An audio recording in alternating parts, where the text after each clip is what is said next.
তুই আবার ওই মেয়েটার সাথে কথা বলছিস? ছাদ থেকে আর নিচে নামতে হয়নি সমীরণকে। স্নেহা ওদের সম্পর্কে শিলমোহর দিয়েছে। এই আনন্দে ও তখনও বুঁদ হয়েছিল। ইতিমধ্যে কখন যে ওর মা ছাদে এসে দাঁড়িয়েছে সেটা খেয়াল করেনি সমীরণ। হঠাৎ শর্মিষ্ঠার গলার আওয়াজ পেয়ে চমকে গেছিল সমীরণ। খানিকটা ভয় পেয়ে গিয়েও শেষটায় সামলে নিল। কারোর সঙ্গে ফোনে কথা বলাটা কি অপরাধ? তাহলে আমাকে ফোনটা দিয়েছ কেন? অন্য কারোর সাথে কথা বললে তো কিছু বলি না আমি। তোকে একটা জিনিস বারণ করছি বাবু, সেটুকু শোনার দায় নেই তোর? তুই তো আমার ছেলে। দেখো মা, অযৌক্তিক কথা শোনার কোনো মানে হয় না। তোমার সমস্যাটা কোথায় আমাকে একটু বলবে? বেশ কিছুক্ষণ ছেলের দিকে তাকিয়ে রইলেন শর্মিষ্ঠা। সমীরণ যে কখন এতটা বড় হয়ে গেছে তিনি বুঝতে পারেননি। এখন ওর কথায় একটা স্পষ্ট ঔদ্ধত্য খুঁজে পেলেন তিনি। মায়েদের কথা অযৌক্তিক হয় না বাবু। এই মেয়েটার সাথে মিশলে তোর ক্ষতি হবে। এখন কেরিয়ার তৈরির সময়, সামনেই তোর এন্ট্রান্স পরীক্ষা। পড়াশোনা না করে তুই এখন এগুলো করছিস? পরীক্ষাটা তো আমার, আমি ঠিক বুঝে নেবো মা, তোমায় এসবের মধ্যে নাক গলাতে হবে না। আর কথা না বাড়িয়ে নিচে চলে গেল সমীরণ। শর্মিষ্ঠা আজকাল তার ছেলেকে একদমই চিনতে পারেন না। আজ বহুদিন পর নিজেকে বুঝিয়ে সমীরণের সঙ্গে কথা বলতে এসেছিলেন তিনি। শর্মিষ্ঠার বিশ্বাস ছিল বুঝিয়ে বললে সমীরণ ঠিক বুঝবে। সেই বিশ্বাস এভাবে তাসের ঘরের মতো ভেঙে যাবে সেটা তিনি আশা করেননি। তবে শর্মিষ্ঠার এই ভাবনাগুলোর ভেতরে যাওয়ার প্রসেসটা সবে শুরু হয়েছে। আগামী দিনে তিনি নিজেকে কি করে সামলাবেন সেটা সত্যিই দেখার বিষয়। হ্যাঁ, কিন্তু আপাতত আমাদেরকে শর্মিষ্ঠার সঙ্গে থাকলে চলবে না। তিনি তার মতো থাকুন, আমরা বরং সমীরণের কাছে ফিরি। তার জীবনে এখন একেবারে রঙিন সময়। বাংলা মিডিয়ামের ছেলে মেয়েদের কাছে ক্লাস 11 হলো ওড়ার সময়।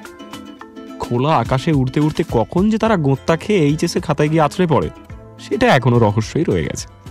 কিন্তু আমাদের গল্পের নায়ক ক্লাস 11-এ বিশেষ উড়তে পারেনি। ওই সময়টা তার বাড়িতেই কেটেছিল। সেই আফসোসটুকু সমীরণ এবার পুষিয়ে নেবে।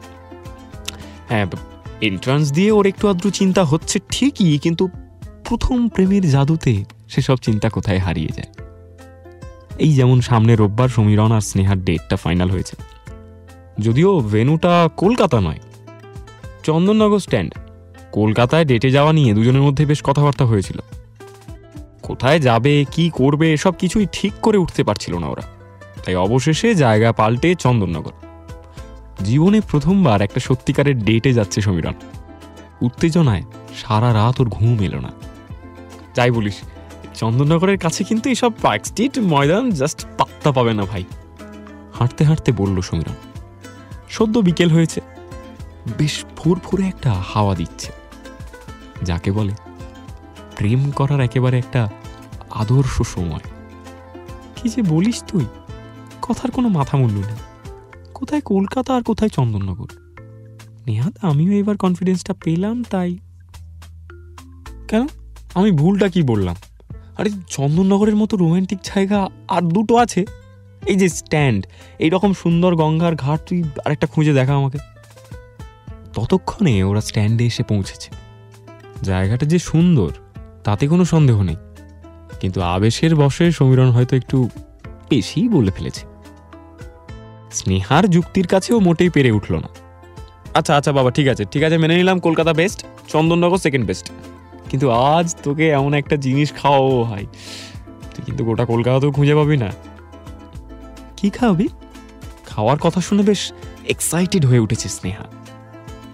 ও যে খুব পেটুক তেমনটা নয়, কিন্তু ডেটে এসে খাওয়া দাওয়া নিয়ে স্নেহার বেশ একটু ফ্যান্টাসি আছে। বলবো, কিন্তু তার আগে তুই বল, এখনো রাগ করে আছিস? সমীরণ একটু স্নেহার পাশে ঘেঁষে বসল। ও মা, রাগ করে কেন থাকবো এখনো? কি পোকার মতো কথা। এই সত্যি বলছিস? হ্যাঁ রে বাবা, বেকার ঘ্যান ঘ্যান করিস না তো। আচ্ছা, আমরা কি এখানেই বসে থাকবো? দুজনে গঙ্গার ঘাট থেকে উঠে পড়ল। স্ট্যান্ডের পাশে রাস্তাটা দিয়ে হাঁটা শুরু করলো সমীরণ আর স্নেহা। ওই যে দেখছিস, ওই কনস্ট্রাকশনগুলো আর 5টা শহরের থেকে কতটা আলাদা খেয়াল করেছিস? মানে ধর কলকাতা বা শ্রীরামপুর। হাঁটতে হাঁটতে বলছিল সমীরণ। দেখে বেশ বোঝা যাচ্ছে যে খুব প্যাশনেটলি বলছে কথাগুলো। না, সেভাবে তো খেয়াল করিনি। কেন বলতো? চন্দননগর ফ্রেঞ্চদের কলোনি ছিল, জানিস তো। ওদের বিল্ডিং স্টাইলটা ইংরেজদের থেকে অনেকটা আলাদা। ওই রকম আর্কিটেকচার তুই পন্ডিচেরিতেও পাবি। গোটা শহরটাকে এই জন্য অন্যরকম লাগে। আমার ইচ্ছে আছে একদিন এই ব্যাপারটা নিয়ে রিসার্চ করব। তুই ইতিহাস সাবজেক্টটাকে কত ভালোবাসিস সেটা এরকম সময় বোঝা যায়। আর ভালোবাসা, আমার বাড়ির লোকগুলো একটু বুঝলে হতো। সারাদিন ধরে খ্যাঁচ খ্যাঁচ খ্যাঁচ খ্যাঁচ করে চলেছে, আর ভালো লাগে না। একটা দীর্ঘশ্বাস ফেললো সমীরণ। শোন সমীরণ, তোকে একটা কথা বলি। কাকিমার কথায় এত গুরুত্ব দিস না, তাহলে তুই নিজের জায়গাটা কখনো ক্লেম করতে পারবি না। সমীরণ মাথা নাড়ল। যাকে, অনেক ভারী ভারী কথা হলো ভাই, এবার একটু পেট পুজো করা যাক। হ্যাঁ, কিন্তু জায়গাটা কোথায়? এই তো ওই যে সামনের গলিটাতে, চ।